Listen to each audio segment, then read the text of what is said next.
Word nerd, wordsmith, wordy, wordless.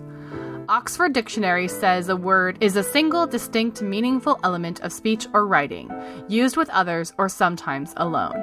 We say each one matters. No extra words is literature, minimalist style. And we're getting you right to the story. Undercard by David Whitman. The bell rang. I trudged back to my corner, slumped on the stool, and wished I had trained harder. From a few feet away, I could hear the voice of Jim Fletcher, a drinking buddy of mine. Jim was at ringside as a sports reporter for the local radio station. And if you've just tuned in, fight fans, the cruiserweight clash between Paul Owen and Jimmy Chandler has one round to go. These guys may have been around a long time, but what a contest they've given us tonight. By my reckoning, Paul is trailing on points, and he needs a big, big finish. I guess the crowd will be right behind him, as he's the local boy, born and bred in this great city of ours. One thing's certain, the last round will be as thrilling as the other 9. Maybe he'd been watching a different fight. Good old Jim, he was wasted as a sports correspondent. He should have written poetry, or war propaganda. As we wait for the last crucial 3 minutes, I'm joined at ringside by Buddy Solini, that fine middleweight of the 80s, a man who's been in the ring with the very best. Great to have you with us, Buddy. How do you see the scoring so far? But Jim was only telling half of it. Yes, Buddy had been with the best, first as a trial horse, then a walking punch bag, and his face and mind were witnesses. A doctor told me once that an old, punchy fighter will sometimes try to disguise the damage by using words of 3 or 4 syllables in an attempt to sound eloquent. The trouble was that a limited vocabulary led to one such word being overused. From somewhere, Buddy had gleaned the word basically. Well, Glenn, Jim, basically, I see Chandler ahead right now, but basically one punch from Evans could turn the whole, fight basically around. Oh yeah, it's Owen. I was almost pleased when the bell rang. If I didn't want to tell the truth, I could make things a whole lot more exciting. I could tell you that as I moved out to the center of the ring, I caught sight of my beautiful but loyal wife in the crowd with our beautiful but sick child on her lap. That in the final round I took enough punishment to kill a platoon of Marines and was down for a count of 9 but recovered to knock Chandler out. That in the seconds before I was mobbed by a hysterically cheering crowd, I hugged my wife and said, "I did it all for you, honey," and the kid. Bull, of course. My son wants nothing to do with me, and if my ex-wife was in the crowd, she'd have been wanting me to get my lights punched out. Chandler and I had just about enough left to throw a few jabs and lean on each other. That left the formality of the scorecards being read and his hand raised. Like most of my fights, it had been untidy and unexciting. I wasn't worried. I always say if you want excitement and neat endings, watch wrestling. My usual post-fight resolve to live right and train right was, again as usual, fading. I walked the couple of blocks from the arena to Freddy's place, which is where I do most of my drinking. As regards the decor, it has much in common with the city sports hall, but I like the atmosphere. It's kind of neutral ground where businessmen, students, artists, blue-collar workers, and pretty well anyone else can drink and coexist. Freddy himself was working the bar. "Hey, here comes the town's answer to Dempsey. I was disappointed, Paul. I wanted you to land the big punch in the last round." I grinned. I did, but somebody should have told Chandler. He didn't feel it. Wish I could say the same when he hit me. "Well, at least you get all the money for the pain. Smart move of yours, managing yourself." I shrugged. What would a manager do except set me up for some golden boy to knock over? Freddy put a beer in front of me without being asked. "Drink up. At least you're a cruiserweight. You don't have to watch the calories." "That's its trouble," said Jacko, another regular. He was in business. He owned a landscape gardening firm. Between fights, I sometimes did laboring work for him. "See, Paul here is too big to be a light heavy, but too small to take on the real big guys. It's a shame, kid. Nature made you exactly the wrong size."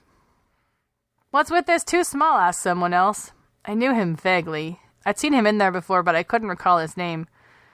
"You never stopped Marciano." "A vastly overrated boxer," yelled someone else from the direction of the pool table.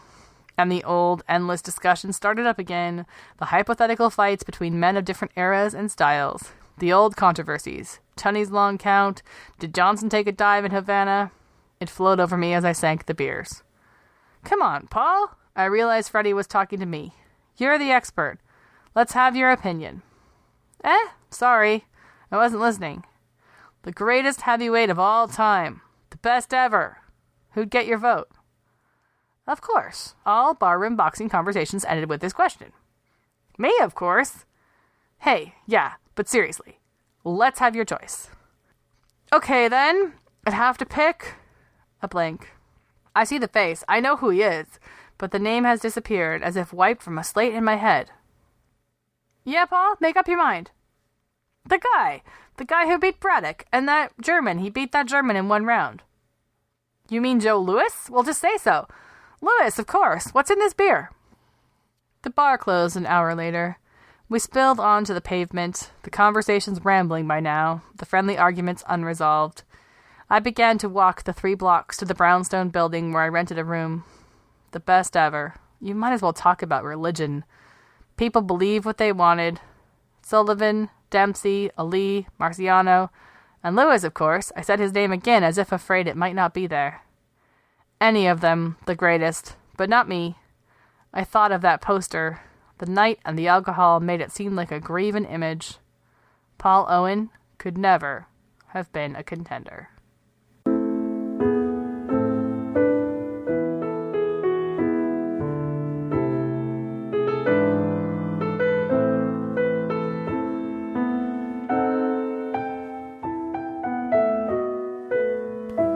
Hello there. Welcome to No Extra Words, the Flash Fiction Podcast. My name is Chris Baker-Dersch. I'm your producer and editor. Episode 75. How did that happen? Suddenly we've been doing this for... It's coming fast on 2 years, guys. And 75 episodes plus 11 specials. Thank you to those of us who came along for the ride of our Twitter special, released late in the evening of February 10th when we hit 1,000 Twitter followers. That was a lot of fun. Today's episode... So I mentioned this earlier, because we had an unexpected hiatus at the end of December, beginning of January. It was sort of like all of the stories that I had previously accepted for publication that were scheduled for those episodes kind of got thrown into the air, and I got to remix them and reshift them and rethink about how they fit together. Because that's really what this is. This podcast experiment for me is a grand puzzle in which people send me fantastic stories and I get to move them around and see which ones match up together to make episodes. Super fun job that I have. But I was looking again, and neither of these stories are where they originally were thought to be. But as I was doing that process, I was listening one day as I'm driving my car to our local NPR station. I live just outside of Seattle, so the local NPR station in Seattle.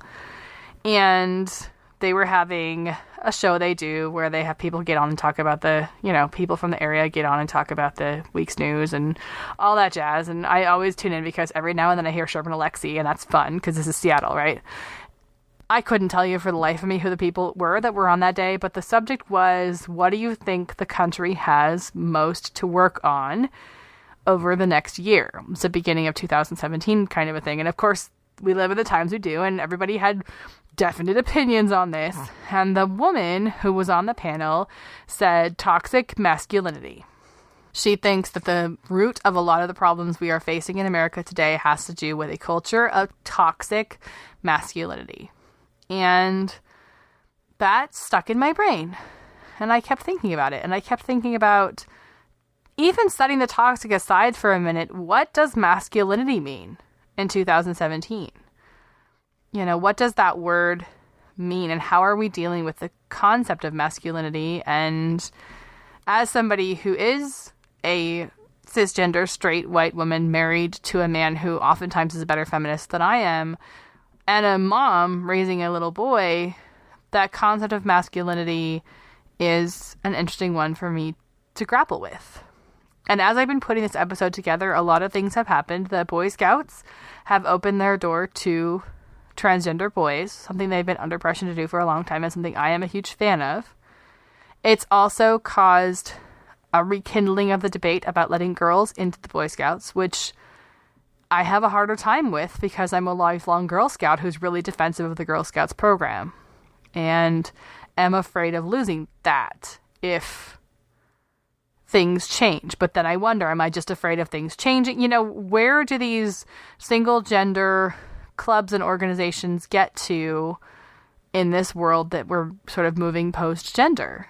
And my other podcast that I host, which is coming off hiatus this week, is a women's baseball podcast, and we ask some of the same questions because there's a debate there too about what is better for the future of women in baseball. Is it promoting women's baseball teams and women's baseball leagues, or is it promoting taking the wall down that really keeps little girls and women out of baseball? It's a complicated world we live in, and I think it's difficult to be a man, and I don't want to go all poor men because that's stupid, frankly, and this is not a men's rights conversation or anything else, but I think we are all men and women and people who don't fall into either one of those categories rethinking what it means to be a man and a woman. And I realize the irony of me being a woman putting together an episode on masculinity. I totally and completely get that.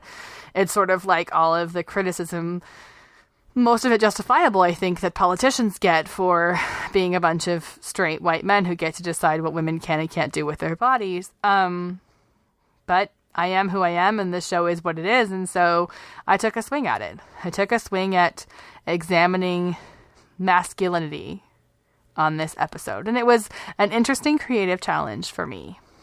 One of my favorite podcasts that I listen to is called How to Be a Girl. And you can get it. I am not getting a dime for promoting it. I just happen to like it. Marlo Mack is an independent producer, and you can get it anywhere you get podcasts. It's on iTunes and all those places. And it is a mom who is raising I think she's now 8 or maybe 9-year-old transgender daughter. And this is the mom's real-to-life, true story diary about what that experience is like day to day, being a single mom raising her daughter. And one of the things she says in an early episode is, I love my daughter. I love my daughter so much, but sometimes I look at pictures of my little boy and I miss him, which is strange because he's still here, but he's not. And so I think all of those conversations around gender are really important ones to have, and it's okay to be uncomfortable. And it's okay to move forward in an uncomfortable space as long as we acknowledge that discomfort and don't have it turn into hostility. It's just my opinion. One podcaster behind a mic. And so you start with the hyper-masculine world of boxing. There are definitely women boxers. Like I say, I run a women's baseball podcast. I'm all for women in sports. But I think you could say the world of boxing is a pretty masculine space. And I like what this story has to say about, what people go through for these sports that are heavily masculine, like boxing, like football. It's a literal sacrifice of not just your body, but your brain, and what it means to be a man in that world. It's a great story. And we're going to close with a story concept that blew me away because I had never heard of this. Justin Bennick's story, First a Woman, Then a Man, deals with the life of the Guevadoche, which is an actual group of young men who live in Salinas, Dominican Republic. I'll put some information from the BBC and other news sources about them in the show notes. This is not fiction. These men are real, and for reasons of genetics and hormones, they grow a penis and male genitalia when they hit puberty. And so Guevadoche means penis at 12. And this is an actual thing. And so this is Justin's fictionalized story about what it's like to be one of these young women becoming a young man, which it's utterly fascinating. And it was a great, great way to end this episode. In the middle, we are going back by popular demand to a segment we introduced on the last episode, which I'm calling Dun Dun Dun, Writing Spaces, where we asked writers to share with us. We asked former No Extra Words contributors to share with us where they write and to give us a little bit of audio on what their writing space looks like. And today we're featuring Corey Wallace and TJ Peters, and I'm not going to spoil it by telling you what is ahead, except that I think I really appreciate the authenticity of some of those, some of the writers had writing spaces I was super jealous of and were beautiful and had cool knickknacks and various things. And some of it was very much, this is the corner of the world in which I am writing today because it is the corner of the world that I have to write in. So Corey and TJ, thank you very much for sharing with us your writing spaces. If you would like to see Corey and TJ's writing spaces, you can view those at noextrawords.wordpress.com, or there are links right there in the show notes inside whatever podcast app you're listening to if you want to get a visual of the space they are talking about. That is coming next. We are going to close with First a Woman, Then a Man, and I will see you in March. Time flies, you guys. I will see you in March with a very special new segment coming on the next episode of No Extra Words. I will see you then.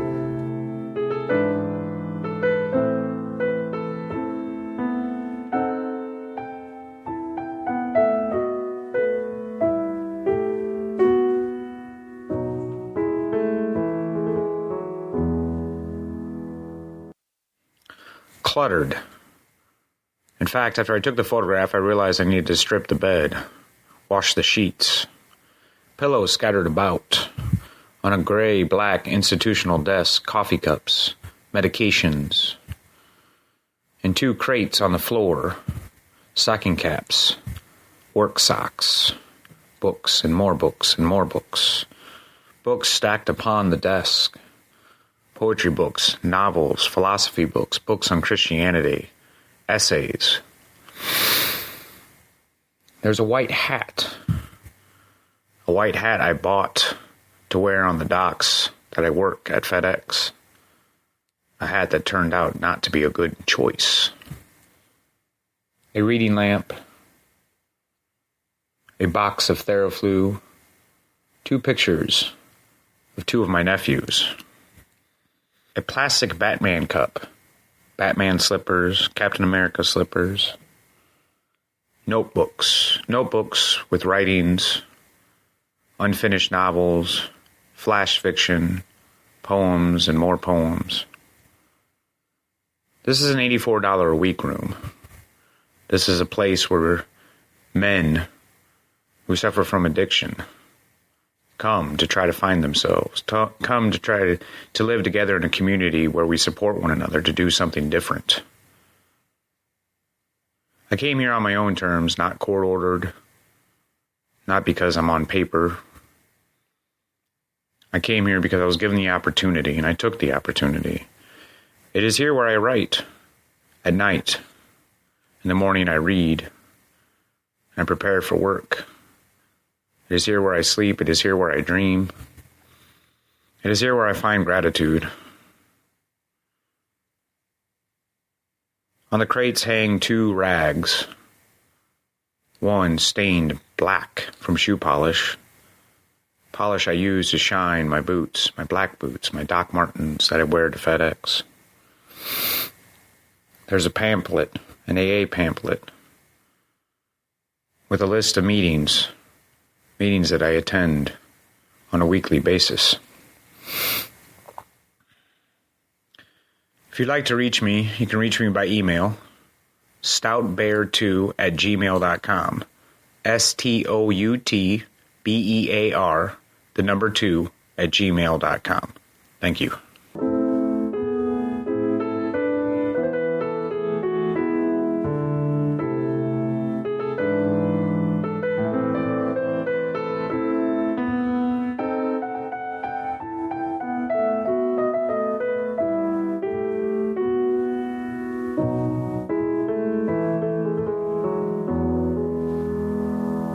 This is a trash room. Well, it was a storage room. It still is, but there are new things in it now. My roommates and I were renters, and when we moved into this home, this room that I now work in was filled with junk. The previous renters were apparent artists or builders of some kind, so it was packed to the gills with scrap wood and unfinished projects and canvases with splattered paint on them and old appliances that perhaps were going to be used for something creative instead of functional. And so over the course of several months, we emptied this space out to convert it into a usable workspace, which now includes multiple desk setups, including an editing suite for a video editor who lives here and a sound recording booth, which I'm ironically not using, for the person who works in sound recording, etc., etc. There are some issues that pop up from time to time when you are treating a storage space as a workspace. For example, the walls themselves are actually the foundation of the house, and that foundation is crumbling of sorts, to the point where when heavy rainwater comes, it actually seeps in through the walls. Groundwater actually leaks into the room, and so we have to set up an intricate series of fans and towels and so forth to make sure our various electronic appliances don't fry us while we try to work. The desk that I sit at was left behind. I slightly refinished it, or at least put legs back on to try to make it more stable. And most things in this room are repurposed from the junk that it was previously. So I sit at the doorway with couches and tables and televisions and all of the rumpus that we've made this room. And every day, writing, whether poetry or prose or scripts, I live in this room, and I'm trying to put my finger on it, but I still haven't quite decided what the metaphor, ironic parable, or whatever it is that I do my best work in a place where things are meant to be stored and not used. Thank you. My name's TJ Peters. If you want to know more about me, you can visit my website, TJ Peters Online. I'm also on the Twitter, @TPeters. And that's good enough. Thank you. Happy writing.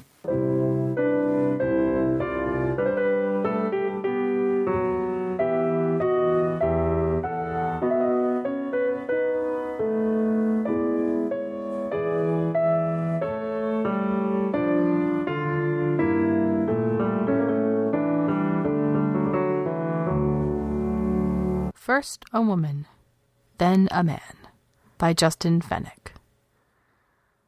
The hut was well lit, and its open doors overlooked the square of the town. The square was full of men, sat on hot stone walls, smoking, talking, and laughing about something that didn't exist. Dogs were walking around their feet, hoping for scraps, as if they were still wolves, dire and inhospitable. In the distance you could see the palm trees of the one hotel in the town. Yankees with backpacks liked to stop over there on their way to God knows where. They never stayed long. Iandra and her mother were eating pica pollo on a small plastic table. Iandra was sat on the floor, and her mother leaned over the edge of the bed. It was a large portion, though it had very little chicken. The tostones dominated everything, taste, sight, and dreams. Iandra's father was off today, but he was still out, diving for fresh catch to sell to the hotel for something on the side. Iandra imagined him swimming, his face smiling underwater. Can faces smile underwater? The thought made her happy, made her think a lot of things. But she wished he was home more, not always working for the hotel and the white men that reside in it like kings squatting in a palace not their own. She wondered if her father was really working for his family or for the whites. Everyone liked the Yankees because they brought money, and when people had money, Iandra noticed, they had fun. But we have fun without money, don't we? She thought. Iandra, stop daydreaming and eat before it gets cold and you have to throw it away, her mother shouted with her hand cutting the air. You can only cook chicken once, she said in a whispered afterthought, shaking her head. Iandra, the 7-year-old, continued eating. But she was interrupted again when a football rolled in from the open door of the hut and came up to her bare feet. Iandra imagined it was a cockroach, or a rat, or one of the chickens that sometimes strays from Jose's farm. Those are the only things that usually crept into their hut. She thought now of Jose's chickens when he cuts off their heads, how they run around squirting blood everywhere, like a volcano or a squid. She thought of the blood, the 7-year-old, and laughed and smiled. But the ball didn't startle her like a rat would. When it touched her feet, she was compelled to touch it back. 2 dark boys she had never seen before stood outside the hut, fearfully looking in, waiting for their ball back. Iamdra got up and put her foot on the ball. She passed it to them, using the inside of her foot, just as you should, though no one had ever taught her. The boys took the ball, gave her an approving smile, muttered "gracias," and went away. Iamdra sat back down and continued eating before her mother shouted at her again. When they both finished eating, her mother was washing the dishes in the sink next to the back door of the hut, through which you could only see overgrown foliage. Iamdra sat on the foot of the bed, waiting for her mother to finish the dishes so they could have their siesta. By the time they woke up, her father would be home again, and then it would be time to eat again. But this time, Iamdra wasn't keen on going to bed. She asked her mother, "Mama, can I have a football?" Her mother's back suddenly stiffened, and she sighed a deathly sigh full of unwanted realizations as she spoke. "Not now, Iamdra." "Can I go play with those boys?" Iamdra could see her mother shaking her head.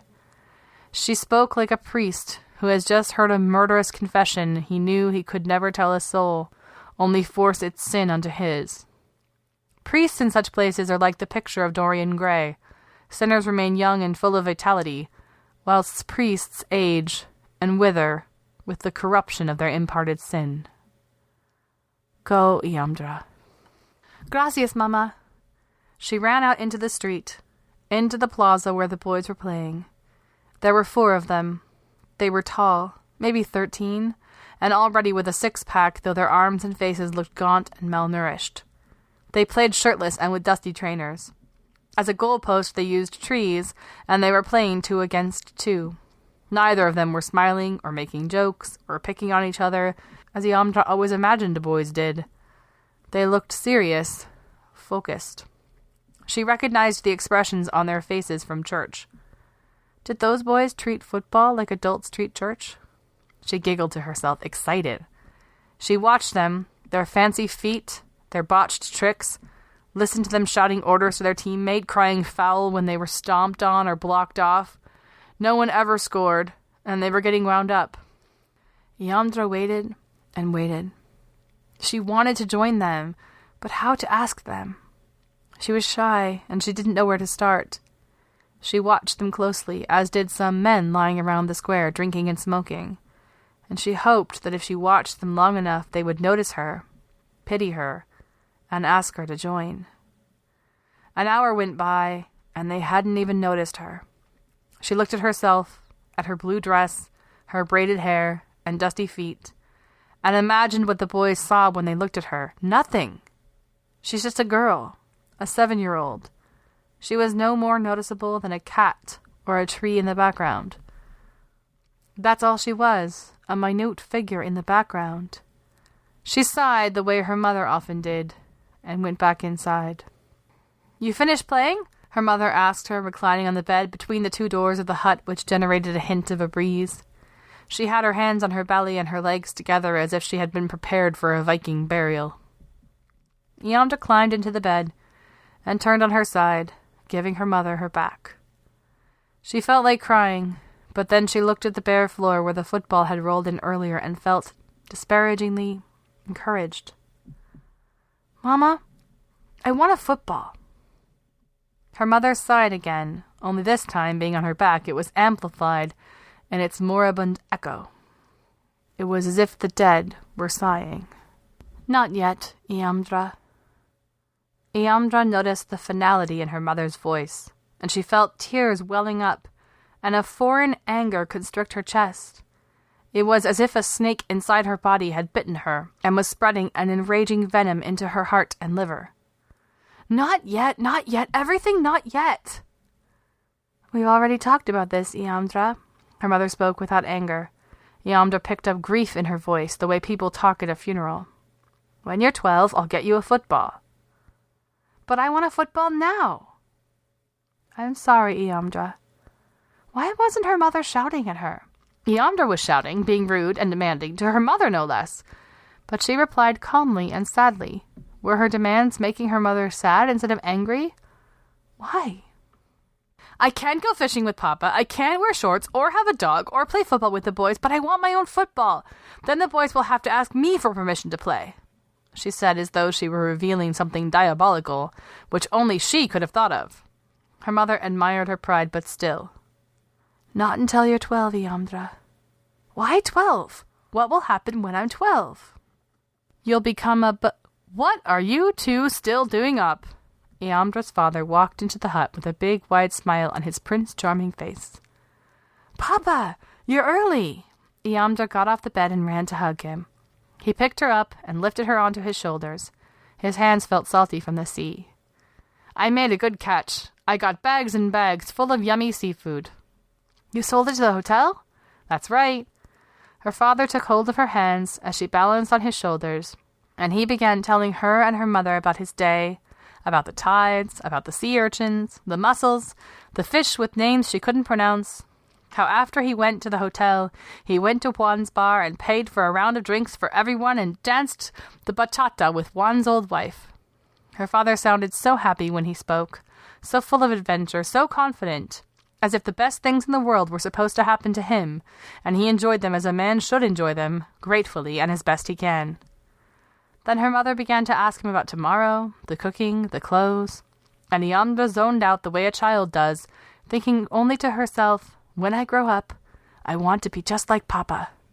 But not yet, she thought mockingly. Not until you're 12. Thanks for listening to the No Extra Words podcast. For more information on today's stories and contributors, or to learn how to submit your own work, please visit us at noextrawords.wordpress.com. The best support you can give the show is to recommend us to your family and friends. See you next time.